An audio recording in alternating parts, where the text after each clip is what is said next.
Graça e paz e misericórdia da parte de Deus para conosco. Vamos ler a palavra de Deus neste momento.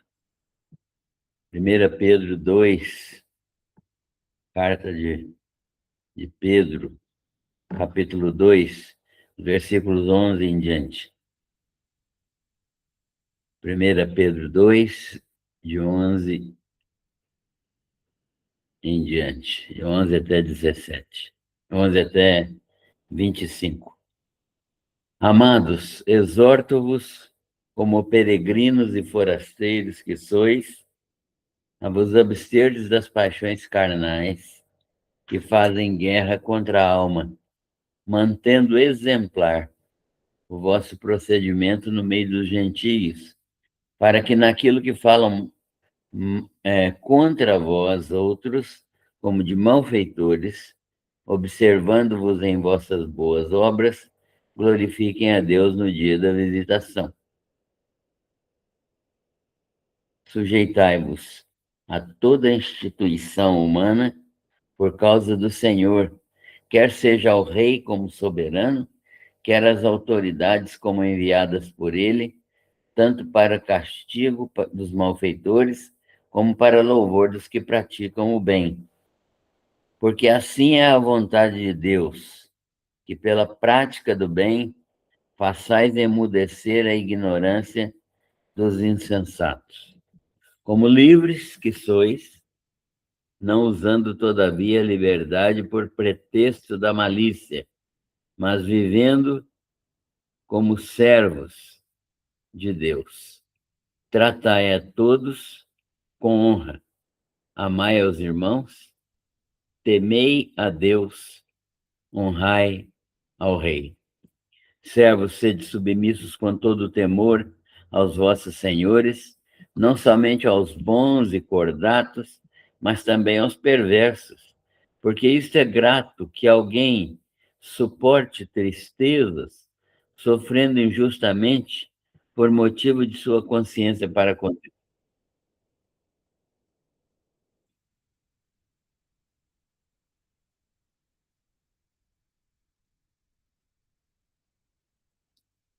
Por motivo de sua consciência para com Deus.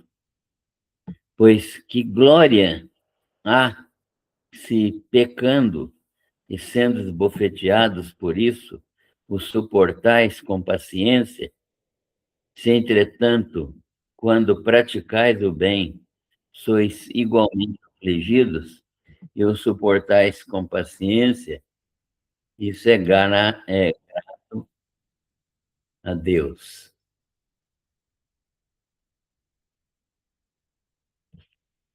Porquanto para isto mesmo foste chamados, pois que também Cristo sofreu em vosso lugar, deixando-vos exemplo para seguirdes os seus passos, o qual não cometeu pecado, nem dolo algum se achou em sua boca. Pois ele, quando ultrajado, não revidava com ultraje. Quando maltratado, não fazia ameaças, mas entregava-se àquele que julga retamente, carregando ele mesmo em seu corpo, sobre o madeiro, os nossos pecados, para que nós, mortos aos pecados, vivamos para a justiça, por suas chagas fostes sarados. Porque estáveis, desgarrados como ovelhas, e agora, porém, vos convertestes ao pastor e bispo das vossas almas. Este é o texto de 1 Pedro, capítulo 2, do versículo 11 até o 25. Nós vamos meditar nesse texto hoje, pela misericórdia de Deus, né? Então, nós vamos orar primeiro, pedir a Deus essa graça de compreendermos e, mais do que isso, praticarmos a sua palavra. Senhor, nós louvamos o teu nome pela bênção de podermos estudar a tua palavra livremente e de podermos, guiados pelo teu Santo Espírito, entender aquilo que o Senhor deseja que nós entendamos e também pratiquemos na nossa vida.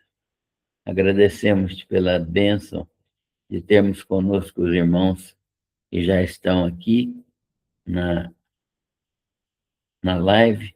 Pedimos que o Senhor esteja abençoando a vida de cada um, as famílias que eles representam, ministrando graça e favor sobre todos os componentes das famílias. Abençoa cada um de nós nas suas necessidades e promove no nosso meio o desejo sempre ardente de buscar a tua presença, de fazer a tua vontade, de entender que este mundo é temporário, é passageiro, é provisório e que nós devemos investir sempre o máximo possível nas regiões celestiais, no teu céu maravilhoso, e investir na vida espiritual para glorificar o teu nome. Nós oramos agradecendo por todas as suas bênçãos, em nome do Senhor Jesus. Amém. Muito bem. Texto de 1 Pedro é um texto absolutamente prático, né?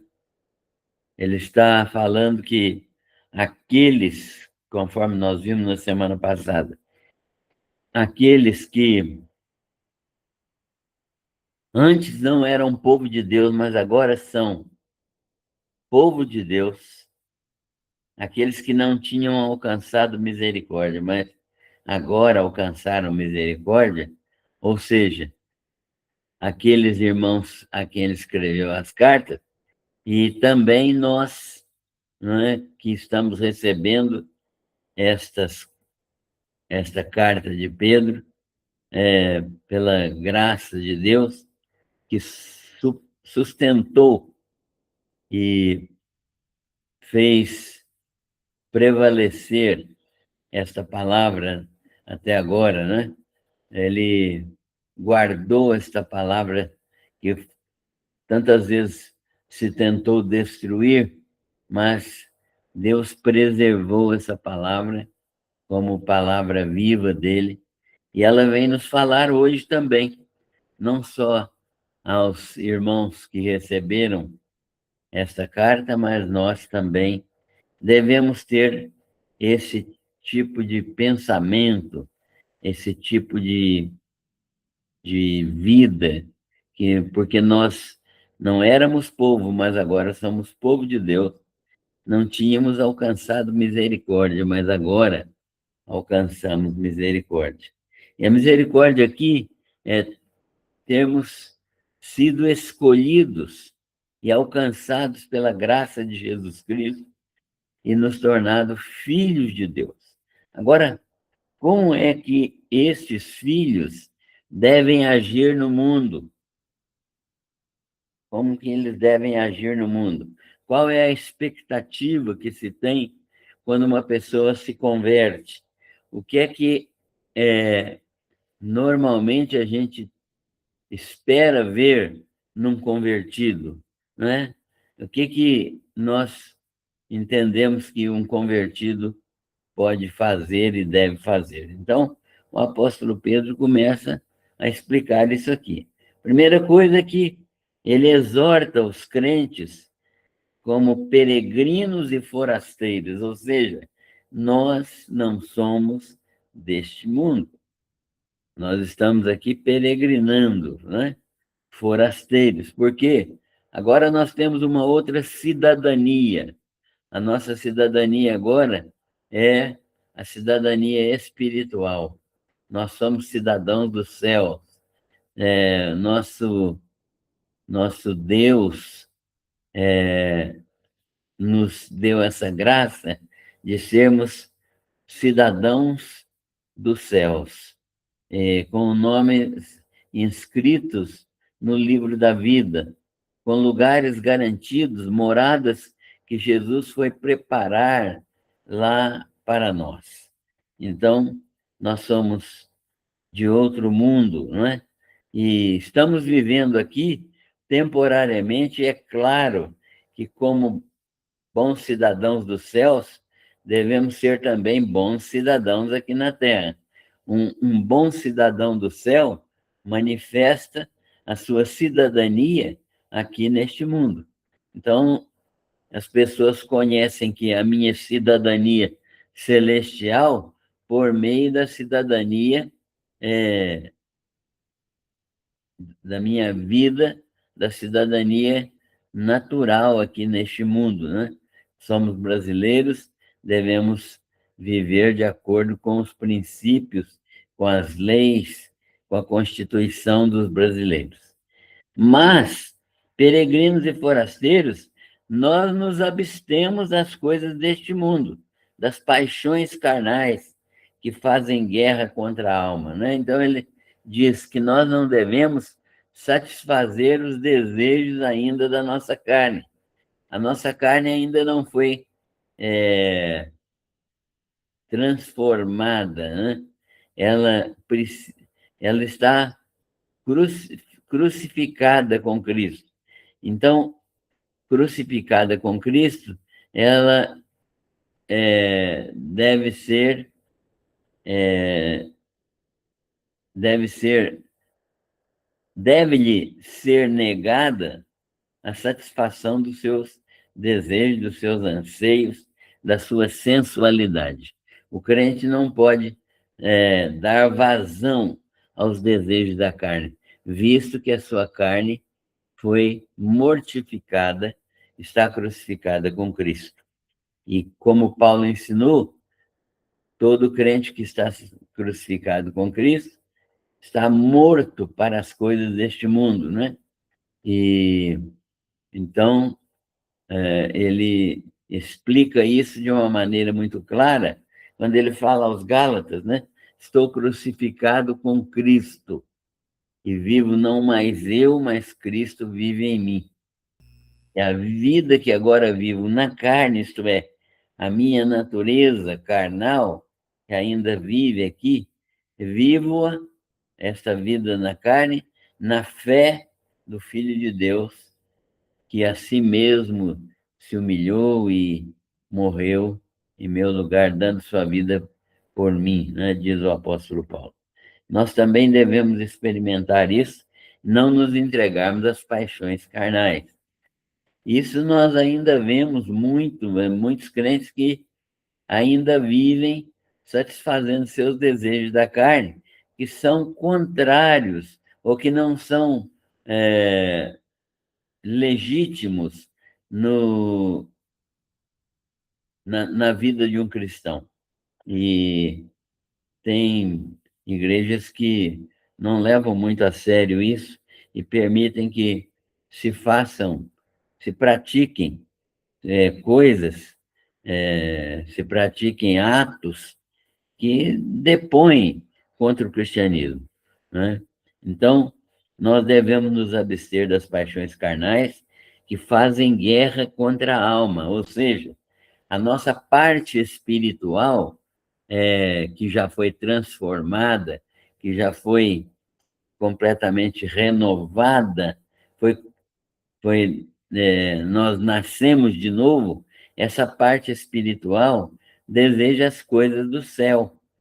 E a nossa natureza carnal não está, muitas vezes, de acordo com esta natureza espiritual. Então, nós precisamos entender que há uma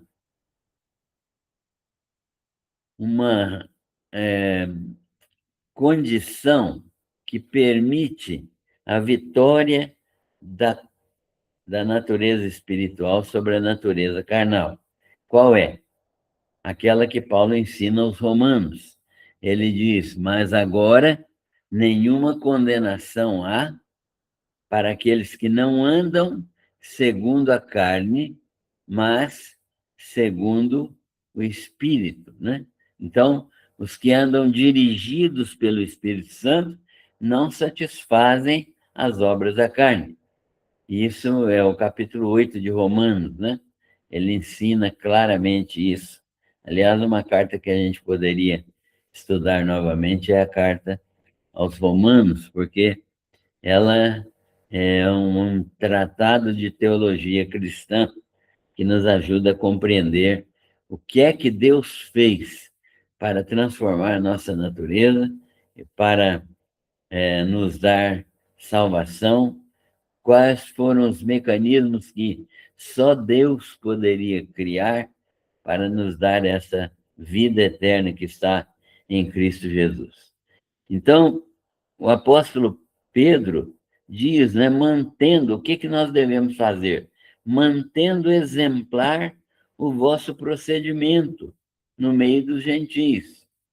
Então, nosso procedimento no meio dos gentios, ele não está falando para a gente sair do mundo. Antigamente, né, especialmente na Idade Média, havia os mosteiros, né? Os conventos, onde as pessoas que queriam servir a Deus entravam e ficavam ali dentro, né? Servindo a Deus. Não sei que tipo de serviço era esse, porque era fechado, eles não se misturavam com ninguém.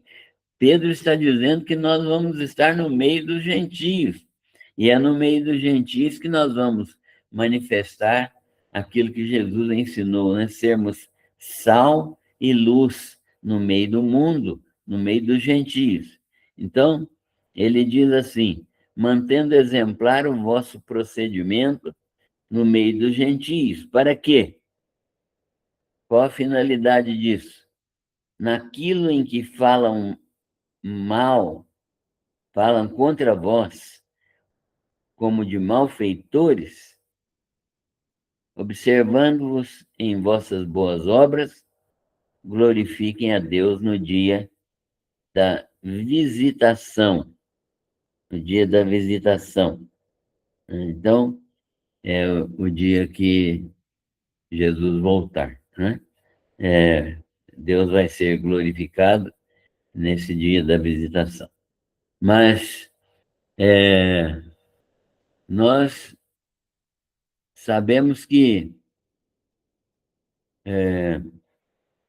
os gentios daquele tempo criticavam muito os cristãos e mentiam em favor da sua crença, mentiam sobre os cristãos. E em Roma mesmo eles diziam que os cristãos eram antropófagos, porque comiam o corpo do Senhor Jesus, né? Quando eles falavam que aquela hóstia, aquele pedaço de pão, representava o corpo de Cristo, eles eram acusados, então, de antropofagia. Mas, e eram acusados de toda a maldade que aparecia no meio da sociedade romana e de outros países, eles eram acusados de toda a maldade que aparecia. E Pedro, então, está dizendo: mantenham o procedimento de vocês de maneira exemplar no meio deles, para que eles, naquilo que falam mal de vocês, eles possam observar que vocês têm boas obras. E então, desta maneira, eles vão glorificar a Deus no dia da visitação. Quando Jesus vier, então, eles vão glorificar a Deus pelas obras de vocês. Sujeitai-vos a toda a instituição humana. Agora ele vai falar que os crentes devem se submeter às autoridades constituídas. Sujeitai-vos a toda a instituição humana por causa do Senhor. Paulo aos Romanos ensina que as autoridades são constituídas por Deus, né? Então, Pedro está concordando aqui, dizendo que nós devemos nos sujeitar a toda instituição humana por causa do Senhor, quer seja ao rei, como soberano, quer às autoridades, como enviadas por ele, pelo rei, tanto para castigo dos malfeitores, como para louvor dos que praticam o bem. Então, a posição do cristão em relação às autoridades é de sujeição, de respeito, né? De obediência. Por quê? Porque assim é a vontade de Deus que, pela prática do bem, façais emudecer a ignorância dos insensatos. Então, é um tapa-boca, né? Quando o crente age de maneira coerente com a legislação, quando ele faz aquilo que deve ser feito, e ele então, um testemunho eficiente daquilo que Deus fez na vida dele. E assim é a vontade de Deus que o crente seja uma pessoa que, em obediência ao Senhor, guarde respeito para com as autoridades. E aí ele continua, né, explicando isso, dizendo que, como livres que sois, os crentes são livres, né? A liberdade espiritual que nós temos, livres que sois, nós não somos obrigados a nada, do ponto de vista de, do espiritual, né? Nós somos servos de Deus, não temos vínculo, outro vínculo com ninguém, não usando, todavia, a liberdade por pretexto da malícia, mas vivendo como servos de Deus. Na verdade, a sua defesa aqui é que os crentes, mesmo podendo ser livres, porque eles são espiritualmente filhos de Deus e podendo ser livres no seu comportamento, eles não devem fazer da liberdade pretexto para malícia, ou seja, porque são livres, vão fazer tudo que dá na cabeça, vão desobedecer às autoridades? Não, não pode fazer isso, mas vivendo como servos de Deus, ou seja, obedecendo às autoridades, porque Deus determina isso. Então, um servo de Deus anda em obediência às autoridades. E aí ele diz assim, né? Tratai a todos com honra, amai aos irmãos, temei a Deus, honrai ao rei. Então, o ensino é muito característico, né? Pedro está mostrando que nós devemos passar a honrar as pessoas, né? Tratar todos com honra, todos, amar os irmãos, temer a Deus, honrar ao rei. Cada um deve ser honrado de uma forma, né? Então, Deus deve ser temido, e temer aqui não é ter medo de Deus, mas é reverência, né? Submissão, sujeição à vontade dele, reverência no sentido de submeter-se voluntariamente às suas determinações. E honrar ao rei, isso significa andar em obediência àquilo que ele manda, né? Como é que os servos, as pessoas que eram escravos aqui, né? Como que eles deveriam agir? Um escravo convertido e a população de escravos no Império Romano era muito grande. Estima-se que a metade da população de Roma era constituída de escravos. Supõe-se que a população de Roma, nesse período, já era de 1 milhão de pessoas. E então 500 mil eram escravos. A maior parte dos convertidos ao cristianismo neste período era constituída de escravos. Por isso que Paulo fala aos Coríntios que não foram os grandes, né, que Deus chamou, mas chamou aqueles que eram limitados, pobres, humildes, né? Esses foram alcançados primeiro.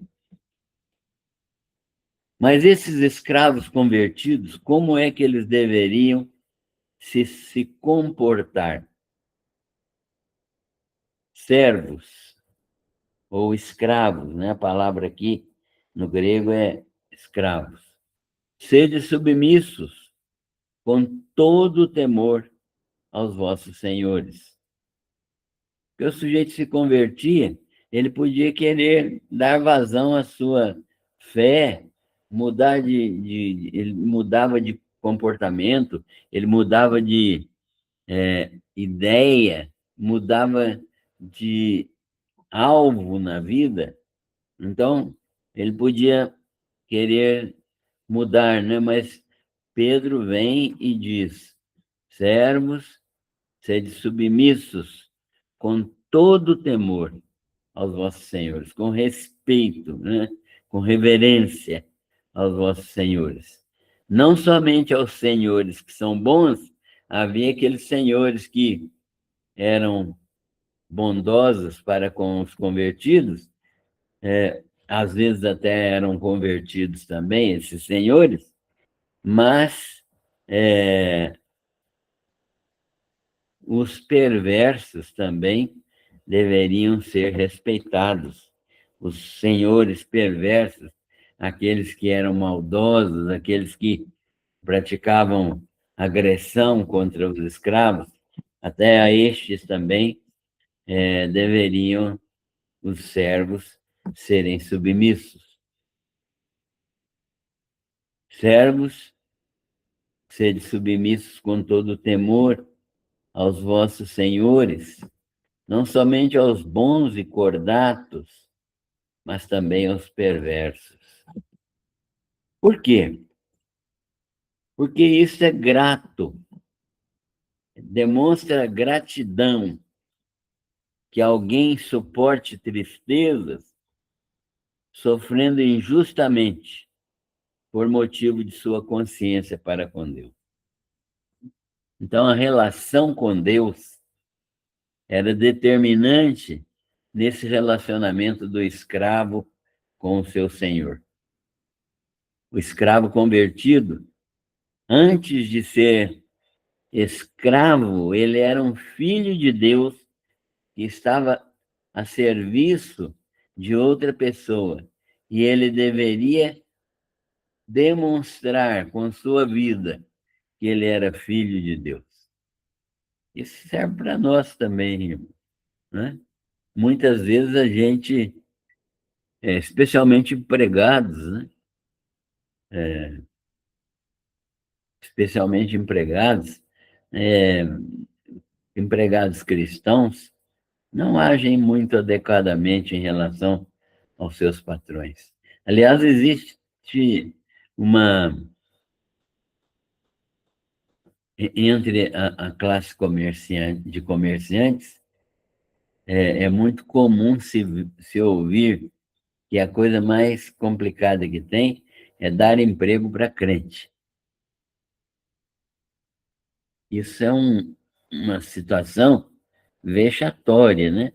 Porque o crente deveria ser o melhor funcionário, deveria ser aquele que respeitasse o patrão, que atendesse às necessidades do empreendimento, o primeiro a chegar, o último a sair, que se entendesse e ajudasse na manutenção de todo, todo o esquema de trabalho, de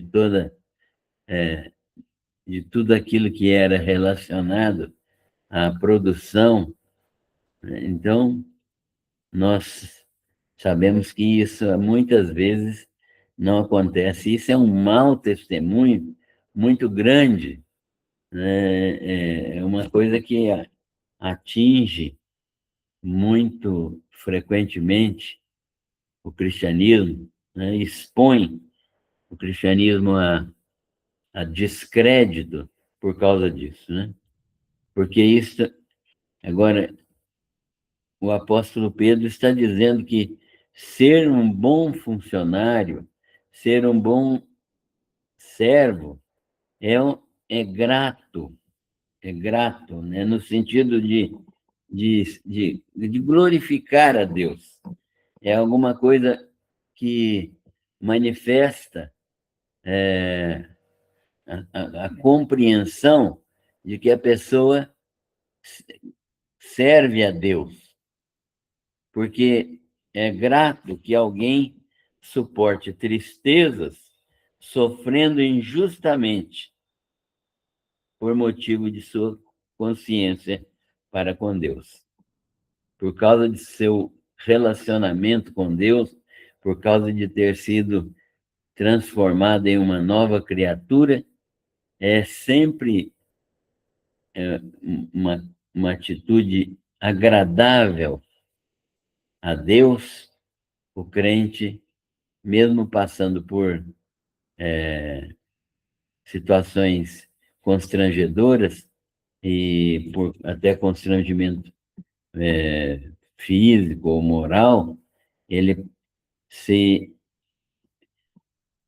se empregue com toda a diligência no trabalho que ele está fazendo, por motivo de sua consciência para com Deus.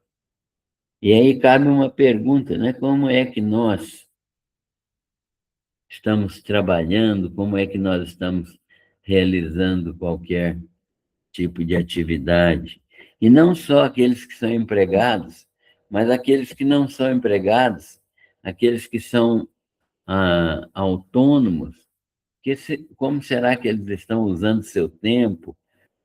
Porque são autônomos, eles devem, ainda assim, prestar contas a Deus do tempo, né? Do uso do tempo, do uso dos dons, do trabalho realizado, dos recursos ganhos. Tudo isso precisa ser apresentado diante de Deus para glorificar a Deus e para contribuir com a causa de Deus. E aí Pedro pergunta, né, por que glória há? Que glória existe, né? Se pecando e sendo esbofeteados por isso, o suportais com paciência.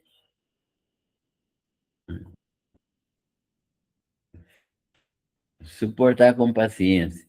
Se eles fizeram por merecer esse, esse castigo, né? Os escravos, se eles fizeram por merecer esse castigo, se pecando ou e por isso sendo esbofeteados, eles suportaram isso com paciência, mas qual a vantagem? Eles mereceram isso. Mas, entretanto, se quando praticais o bem, sois igualmente afligidos e o suportais com paciência, isto agrada a Deus.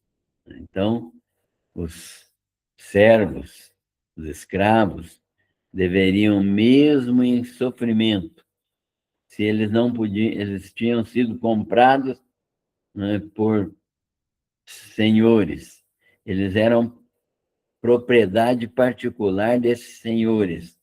Eles só poderiam deixar de obedecer esses senhores se eles comprassem, conseguissem recursos para comprar a sua liberdade. Senão, eles não eram pessoas, eles eram coisas, propriedade particular dos senhores. E o senhor tinha direito de vida ou morte sobre esses escravos, nesse tempo aqui, lá no Império Romano. E poderia castigá-los. E aí o apóstolo Pedro pergunta,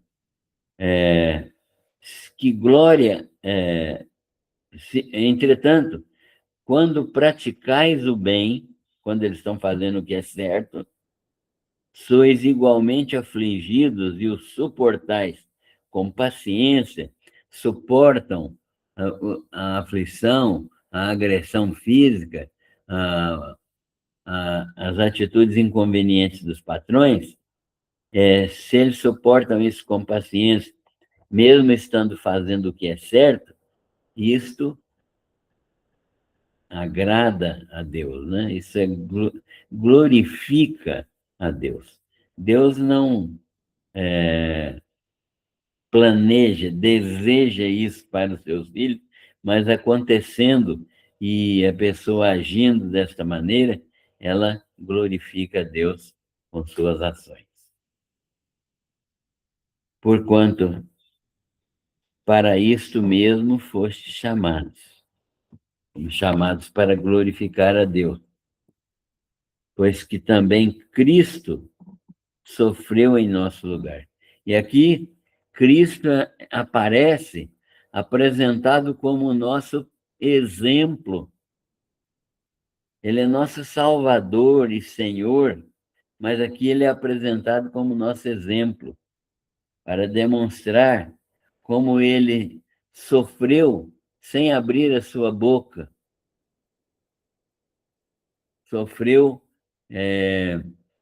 dano mortal, foi levado à morte com sofrimento, agredido, né, em, em determinados momentos, sendo esbofeteado, carregando uma cruz pesada, sendo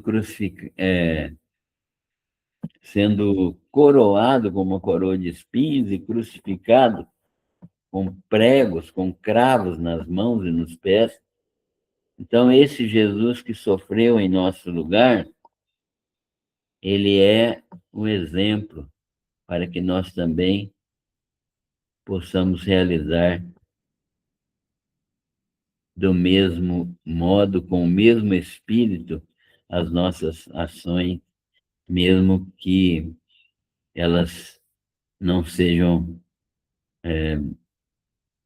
vistas de maneira adequada pelos nossos patrões. Portanto, para isto mesmo foste chamados, para que Deus seja glorificado, para que vocês façam aquilo que Cristo fez. E ele vos deixou um exemplo para seguirem os seus passos. Nós devemos, então, seguir os passos do Senhor Jesus, né? Imitar o seu comportamento. E quem é Jesus? Por que ele pode ser imitado? Ele é aquele que não cometeu pecado,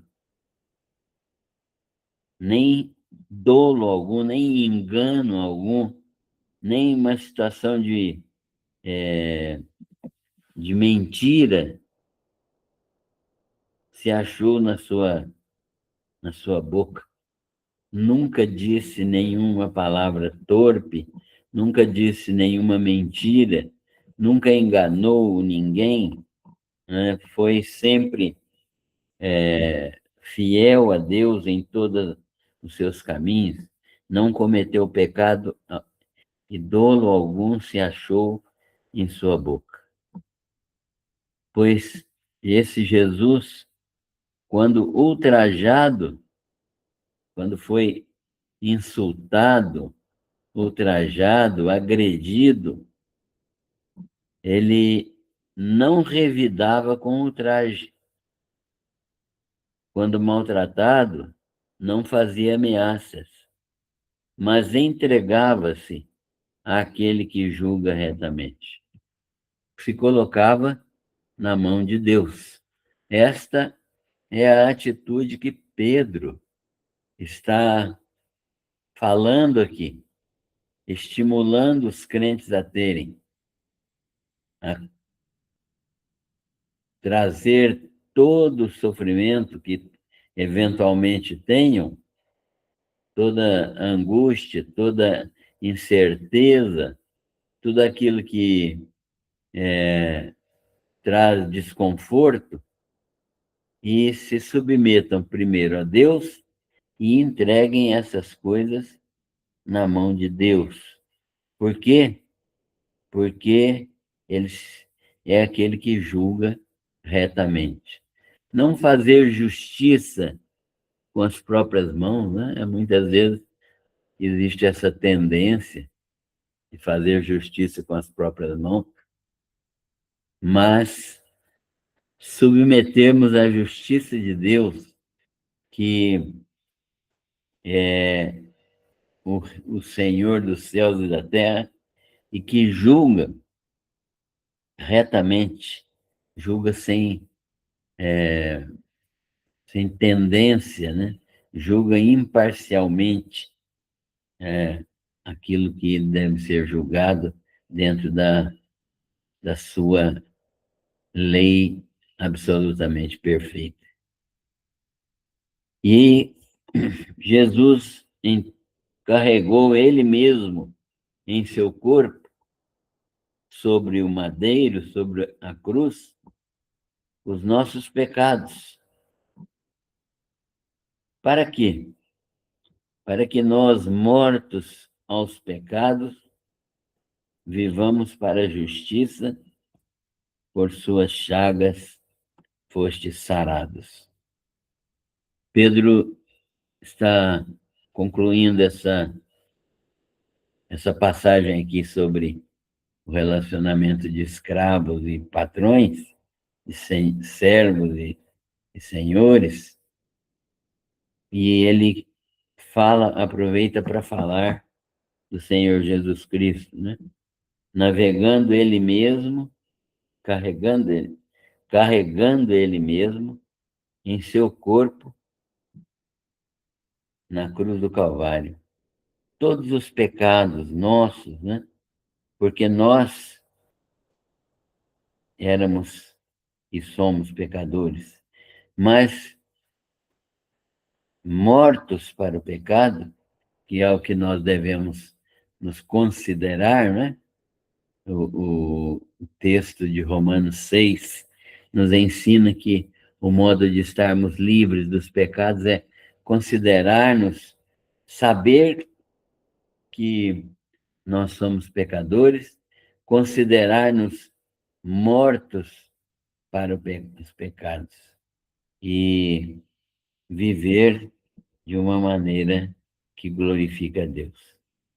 Para que nós, mortos pelos pecados, vivamos para a justiça. Vivamos para a justiça. Façamos aquilo que é justo, que é andar em obediência à palavra de Deus. Isso nos confere justiça quando nós fazemos aquilo que a palavra de Deus nos exige. E ele então afirma que pelas chagas de Jesus Cristo nós fomos sarados. O que ele quis dizer com isso? Que Jesus levou sobre si os nossos pecados. E por não ter ele nenhum pecado, ele foi o perfeito substituto pelos pecados da humanidade.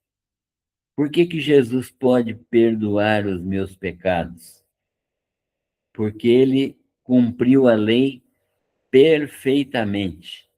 Então, ele pode reivindicar justiça pessoal. Ele reivindica diante de Deus justiça pessoal. É por causa da justiça pessoal de Jesus, que viveu e não pecou, que nós temos os nossos pecados perdoados. O efeito da morte de Jesus, do derramamento do seu sangue, é universal. Ele é o cidadão perfeito, o homem perfeito. E ele, então, morrendo na cruz, derramando seu sangue, ele torna os nossos pecados perdoáveis pela fé, né? Nós cremos que ele morreu no nosso lugar. Mas isto perdoa apenas os pecados. E a vida eterna? Ah, então Jesus ressuscitou para que a vida eterna nos fosse garantida. Se Jesus tivesse só morrido, não tivesse ressuscitado, nós estaríamos ainda perdidos. Poderíamos ter perdão de pecados, mas não teríamos vida eterna. A vida eterna está condicionada exatamente à ressurreição de Jesus, que é poderosa para dar vida a todo que crê, a todo que é lavado no sangue do Cordeiro. Então, é isso que Pedro está ensinando aqui. E ele diz, então, que pelas suas chagas nós fomos sarados.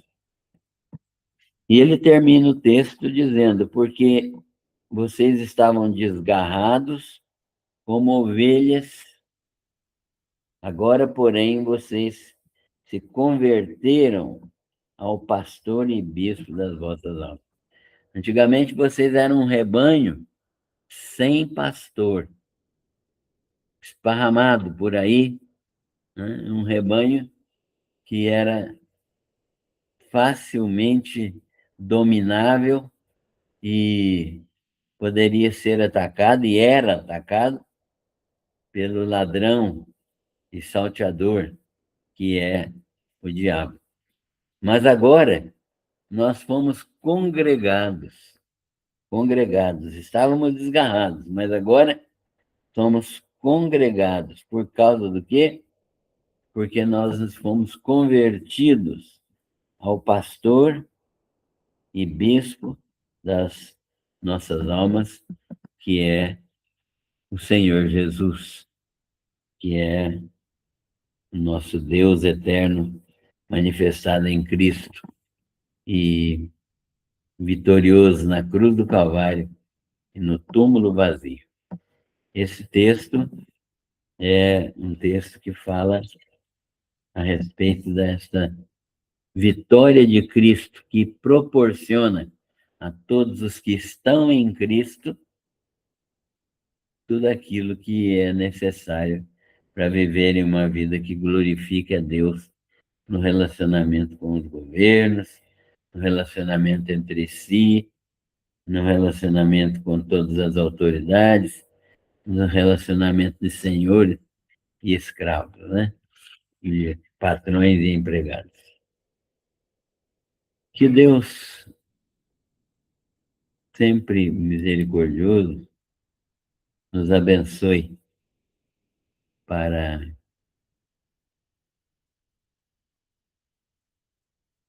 compreendermos e praticarmos essa palavra do Senhor.